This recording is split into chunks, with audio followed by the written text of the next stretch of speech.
বিএনপির ভারপ্রাপ্ত চেয়ারম্যান জনাব তারেক রহমান, আপনাকে আমাদের অনুষ্ঠানে স্বাগত জানাই। ধন্যবাদ।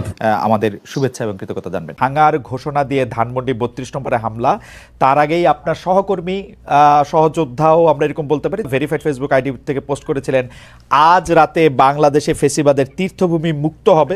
তারেক রহমান, বিএনপি তো আসলে আমাদের পিছনে লাগছে, হ্যাঁ, আমাদেরকে শত্রু বলা শুরু করছে। এবং কিভাবে দেখেন, আওয়ামী লীগের কোন সিনিয়র নেতা কোনোদিন আমাদের নাম ধরে কোনোদিন কিছু করে, আমাদের নামে মামলা দিচ্ছে, আমাদেরকে দেশ ছাড়া করছে, কিন্তু নাম ধরে এরকম করে কিন্তু আক্রমণ করে, ওনারা নাম ধরে আক্রমণ করা শুরু করছে, হ্যাঁ। এবং এটা তো আমাদের পিছনে লেলায় দাও, আমরা তো পার্সন, ব্যক্তি বলে কুতুব দাঁড়ায় গেছে সোশ্যাল মিডিয়ায় কিছু কুতুব, ওনারা কোথায় নিয়ে যেতে চান দেশকে আমরা জানি না।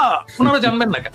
উনি জানবেন না কেন? আমরা জানি না মানে আমরা কোথায় নিয়ে যেতে দেশকে? আমি বলছি সবসময়, আমরা বাংলাদেশে ভারতীয় আধিপত্যবাদ চাই না, আমরা বাংলাদেশে আওয়ামী পুনর্বাসন চাই না, আমরা বাংলাদেশে একটা সাম্যের সমাজ চাই, একটা ইনসাফের রাষ্ট্র চাই। চারটা সিম্পল জিনিস আপনি জানেন না কেন?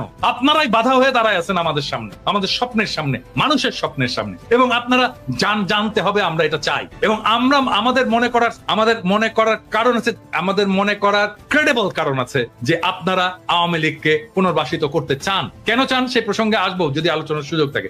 2 নাম্বার, আপনারা ভারতের সাথে একটা নেগোসিয়েশন করেছেন, এটা আমাদের মনে করার ক্রেডিবল কারণ আছে, হ্যাঁ। এই জিনিসগুলোকে ক্লিয়ার করতে হবে আপনাদের কাছে। আপনারা যে আলাপ করেন, আপনারা সবার সাথে আলাপ করেন, অমুক রাজনৈতিক দলের সাথে আলাপ করেন, তমুক রাজনৈতিক দলের সাথে, সুশীল সমাজের সাথে আলাপ করেন, কেন আমাদের সাথে আলাপ করতে পারেন না? কেন পিনাকি ইলিয়াস কনক সারোরের সাথে কথা বলতে পারেন না? আপনারা মিটিং করতে পারেন না? করার দরকার আছে না? মানে আমরা পিপলস ভয়েস রিপ্রেজেন্ট করি না, আমাদের সাথে কথা বলেন না কেন? মানে আপনারা 31 দফা দিলেন, ধরেন 31 দফা দিলেন, 31 দফা তো এটা আপনার দলের দফা। তো আমরা তো সেই সময় তো আপনাদের সাথে এলাই ছিলাম, আমরা তো একসাথে লড়াই করতেছি, আন্দোলন করতেছি, আমাদেরকে দেখাইছেন। আমার প্রশ্ন এটা, মানে যেই নির্বাচনে আপনারা হারলেন, যেখানে আপনারা শেখ হাসিনা ক্ষমতায় আসলো প্রথম 1/11 এর পরে, ওই নির্বাচনে যেই সেট আপ ছিল প্রশাসন এবং আর্মিতে, স্পেসিফিক্যালি আর্মিতে, সেই সেট আপটা কি আরো প্রো ইন্ডিয়া হয়েছে নাকি প্রো ন্যাশনালিস্ট হয়েছে? প্রো ইন্ডিয়া হয়েছে, ঠিক তো? আরো খারাপ হয়েছে। তাহলে আপনি ওই র্যাঙ্ক এন্ড ফাইল এটাকে রেখে আপনাকে কিভাবে হারানো হয়েছে এটা আপনি বলেন দিন। আপনাকে হারানো হয়েছে কি? খুবই কেয়ারফুলি ডিজাইন করা হয়েছে, কনস্টিটিউশন ডিজাইন করা হয়েছে, এবং এটা বিএনপিরাও স্বীকার করতে বাধ্য হবে। ওই নির্বাচনে কারচুপি হয়েছে, ওই নির্বাচনে এমন ভাবে কারচুপি করা হয়েছে যেন বিএনপি একটা লজ্জাজনক হার হয় বিএনপি, হ্যাঁ। এবং এটা বিএনপিকে স্বীকার করতে হবে, আর স্বীকার যদি না করে তাহলে তো আমাদের বলার কিছু নাই, তাই না? তো ওই সেট আপটা আরো খারাপ হয়েছে, এবং এটা তো আর্মি করছে, ওইটা তো আর্মি করছে, তখন তো একটা আর্মি গভর্নমেন্ট, তো মইনু এবং ফখরুদ্দিনের গভর্নমেন্ট তো আর্মি গভর্নমেন্ট, আর্মি এই ইঞ্জিনিয়ারিংটা করছে, ইলেকশন ইঞ্জিনিয়ারিংটা। ওই আর্মিটা আরো খারাপ হয়েছে, ওর ভেতর থেকে ন্যাশনালিস্ট এলিমেন্ট আরো বাইরে চলে গেছে। এটা মোরাললেস প্রো কি বলবো ইন্ডিয়ান। আর তো এই আর্মি একটা ফেয়ার ইলেকশন দেবে? হ্যাঁ, মানে করতে দেবে?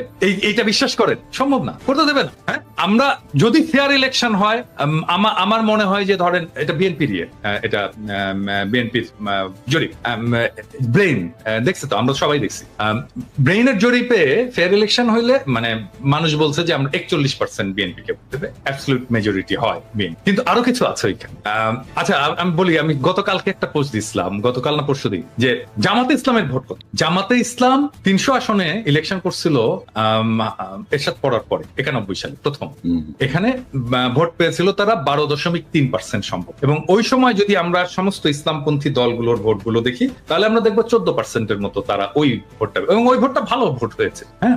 এবং 14% কিন্তু একটা খুবই সিগনিফিকেন্ট নাম্বার। এখন অনেকে বলেন 2%, 3% জামাতের ভোট, 4% ন। তারা সব আসনে নির্বাচন করেন, তারা কিছু আসনে নির্বাচন করেছিল, ওইটাকে এক করে আমি ন্যাশনাল গড় করে বলি যে 3%, কিন্তু সবগুলো আসনে যখন করেছে তখন তার প্রায় 12.5% মতো ভোট ছিল। বিএনপির যে জরিপ, এটাতে দেখা গেছে যে জামাতের ভোট আসবে 31%।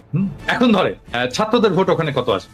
5% এর মতো ভোট আসবে। তো আমরা যদি অন্য সমস্ত ফোর্স, বিএনপির বাইরে অন্য সমস্ত ফোর্সের একটা যদি লুজ অ্যালায়েন্স হয়, তাহলে বিএনপি একটা খুবই শক্ত প্রতিদ্বন্দ্বিতার মধ্যে পড়বে। এখন বিএনপি যেটা করছে যে ধরেন এই যে বিএনপির যারা এই অনলাইন অ্যাক্টিভিস্ট আছে তারা, বা অনলাইনে ফেসবুকে যারা লেখালেখি করে তারা গালাগালি করতেছে আমাদেরকে, সেটা আমি গাইড নেই, কিন্তু তা তো না। মির্জা ফখরুল, মির্জা আব্বাসের মতো সিনিয়র নেতারা তারা সোশ্যাল মিডিয়ার পিছনে লাগছে এবং কিভাবে আমাদের সাথে পাঙ্গা নেওয়া শুরু করছে।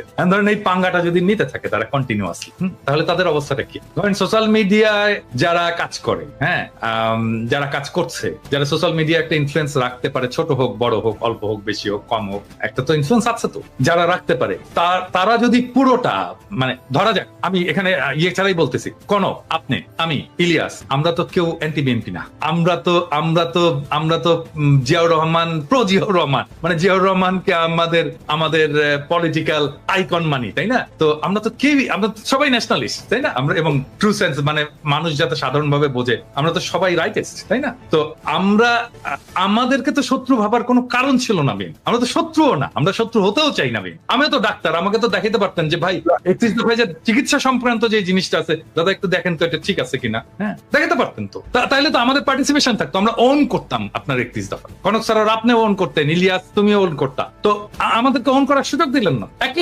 আমি একই জিনিস বলবো আমি জামাতকেও, আমি একই জিনিস বলবো জামাতকেও, মানে তারা ইন্ডিভিজুয়ালি ফোন করে। এখন আমি শিওর যে জামাতের আমি তো খুবই মাইডিয়াল লোক, সবাইকে ফোন টোন করেন, আমাকে ফোন করে, কিন্তু এটা তো ফোন করে উনি বলেন কি আপনার শরীর কেমন আছে দাদা, বাড়ির সবাই ভালো আছে। আমি তো শফিক ভাইয়ের কাছ থেকে এগুলো শুনতে চাই না, আমি শুনতে চাই পলিটিক্স, রিয়েল পলিটিক্স শুনতে চাই। হ্যাঁ, ব্যক্তিগত সম্পর্ক আপনার সাথে থাকবে, মানে আমরা যখন রাজনীতি থেকে বিদায় নেবো, অ্যাক্টিভিজম থেকে বিদায় নেবো, তখনও থাকবে আপনাদের সাথে, সেটা অসুবিধা নেই।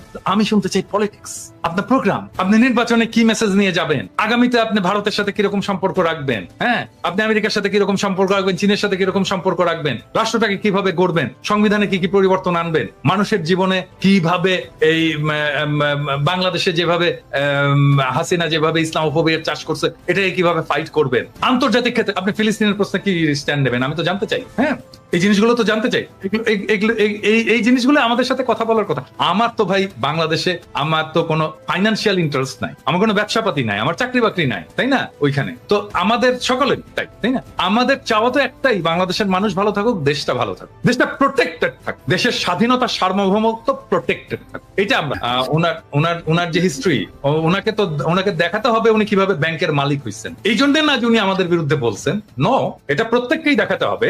মানে নির্বাচন আসুক, প্রত্যেকে নির্বাচনের যারা prominent candidate, respective of Jamaat, BNP, যে দলই হোক না কেন, সেই দলের, এমনকি এনসিপি, ছাত্রদের দল, প্রত্যেককে দেখাতে হবে যে তুমি যে নির্বাচনের খরচটা করছো, তোমার যে সম্পদ, এই সম্পদের উৎসটা কোথায়। এবং সেই সময় বুঝছেন, মানে সেই সময় যদি কেউ দাওয়াত দিত না, আমি কিন্তু হ্যাংলার মতো খাইতে যেতাম, কারণ ওই যে একবেলা খাবারের খরচ আমার কমবে। হ্যাঁ, অনেকের ইয়েতে যেতাম, যে যেই খাবারের দাওয়াত দিত আমি যে খাইতাম।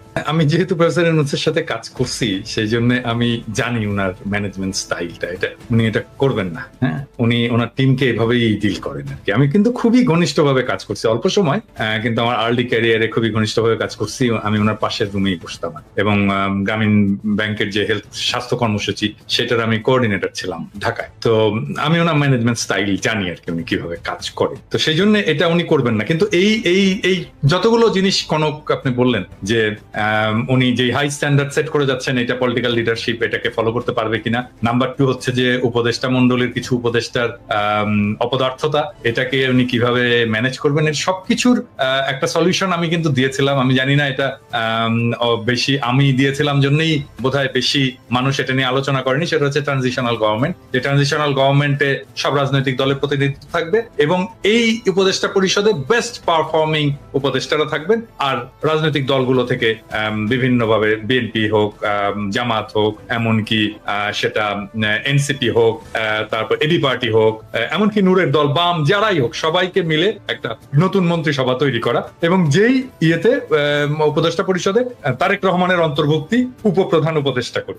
এই ট্রানজিশনাল গভর্নমেন্টের ফর্মুলাটা যদি সবাই গ্রহণ করতো, তাহলে আমাদের কিন্তু অনেক সমস্যার সমাধান হয়ে যেত। মানে ধরেন তখন তারেক রহমান প্রস্তুত হয়ে যেত, তার যে সিলসিলা, প্রফেসর ইউনূসের যে সিলসিলা, সেইটার সিলসিলাটা তারেক রহমান পরে বহন করতে পারতেন, ট্রেন্ড হতেন প্রফেসর ইউনূস কিভাবে রাষ্ট্র চালাচ্ছেন, কার সাথে কার কি সম্পর্ক, সেই সম্পর্কটাকে উনি ট্রান্সফার করে দিয়ে যেতে পারতেন তারেক রহমানের কাছে। এবং তারেক রহমানের ইমেজের যদি কোনো সময় আছে, কিছু প্রবলেম তো আছেই, ইমেজের প্রবলেম আছে, সেটা তৈরি হোক অথবা সত্য হোক, সেই ইমেজটা ক্লিন আপ হয়ে যেত এই সময়ের মধ্যে, ওনার নেতৃত্বের গুণাবলী বিকশিত হতো এবং আমি অপদার্থ উপদেষ্টাদেরকে বের করে দিতে পারতাম। বিএনপিরও যারা মন্ত্রী হতে চায়, যারা ক্ষমতায় আসতে চায়, তারাও ক্ষমতার স্টেক পেলো, ভাগ পেলো, তারা ক্ষমতায় এসে তাদের কাজ দেখাতে পারলো যে তারা কেমন ইয়ে করবে। আবার আরেক দিক থেকে দায়টা কিন্তু পুরোপুরি প্রফেসর ইউনূসের, বিএনপি কে নিতে হচ্ছে না। কিন্তু যদি এটা ফেলও করে তাহলে দায়টা প্রফেসর ইউনূসেরই থাকে। এইভাবে এই পুরো প্রবলেমটাকে সলভ করা যায় এবং এটা যদি বিএনপি চায়, এটা আসলে মূল স্টেক তো এটা বিএনপি কে মানতে হবে। বিএনপি যদি চায় আমি এটাকে ফ্যাসিলিটেট করতে পারি অন্যান্য সব পার্টির সাথে, এমনকি প্রফেসর ইউনূসের সরকারের সাথেও ফ্যাসিলিটেট করে এটাকে যেন রূপ দেওয়া যায় সেই চেষ্টা আমি করতে পারি। বাইরের একজন লোক লাগে, আমি ভলান্টিয়ার করলাম, আমার চেয়ে অনেক যোগ্য লোক আছে, তারাও করতে পারে। কিন্তু যেহেতু আমি এটা আইডিয়াটা কনসিভ করেছিলাম, সেই জন্য আমি যদি এটার সাথে যুক্ত থাকি, আমি মনে হয় যে এটাকে ফ্যাসিলিটেট করতে পারবো, আমি সবাইকে সবার সুবিধাগুলো বুঝিয়ে দিতে পারবো। আমরা অনেকদিন আগে থেকেই বলে আসতেছি যে গ্লোবাল ইকোনমির সেন্টারটা শিফট হয়ে যাবে চায়নাতে, মানে আমাদের অঞ্চলে, এবং আমাদের প্রক্সিমিটির কারণে চায়নার এই গ্রোথ এবং এই গ্লোবাল ইকোনমির লিডারশিপের সুবিধা নিয়ে আমরা আমাদের অর্থনীতিকে নতুন করে গড়ে তুলতে পারি এবং আমরা চীনের সাথে সাথে আমাদের গ্রোথটাকে অ্যাডভান্স করতে পারি। সেজন্য চীনের সাথে আমাদের খুবই ভালো একটা সম্পর্ক, অর্থনৈতিক, রাজনৈতিক, বাণিজ্যিক সম্পর্ক, সামাজিক সম্পর্ক এবং পিপল টু পিপল যে সম্পর্ক, সেটাকে আমরা গড়ে তুলতে পারি। এবং সেই জন্য আমি বাংলাদেশের তরুণদেরকে আজ থেকেই বলি যে যেমন ধরেন আমাদের আগের জেনারেশন যেটা ভুল করেছে আর কি, সেটা হচ্ছে ইংরেজি না জানা। ইংরেজি থেকে দূরে থাকার কারণে আমরা গ্লোবাল কমিউনিটির সাথে সেভাবে মিশতে পারিনি।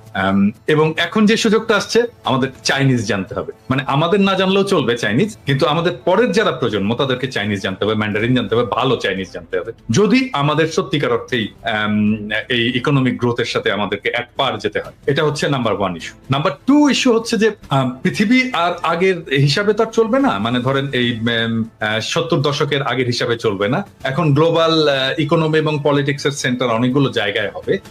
আমেরিকার অর্থনৈতিক কর্তৃত্ব কমবে, কিন্তু স্টিল তার পলিটিক্যাল কর্তৃত্বটা থাকবে গ্লোবালি। আমাদের আমেরিকার সাথে একটা সম্পর্ক রাখতে হবে লং টার্মে, এবং সেটা কিভাবে রাখা যায় সেটা নিয়ে আমি একটা ভিডিও করেছি।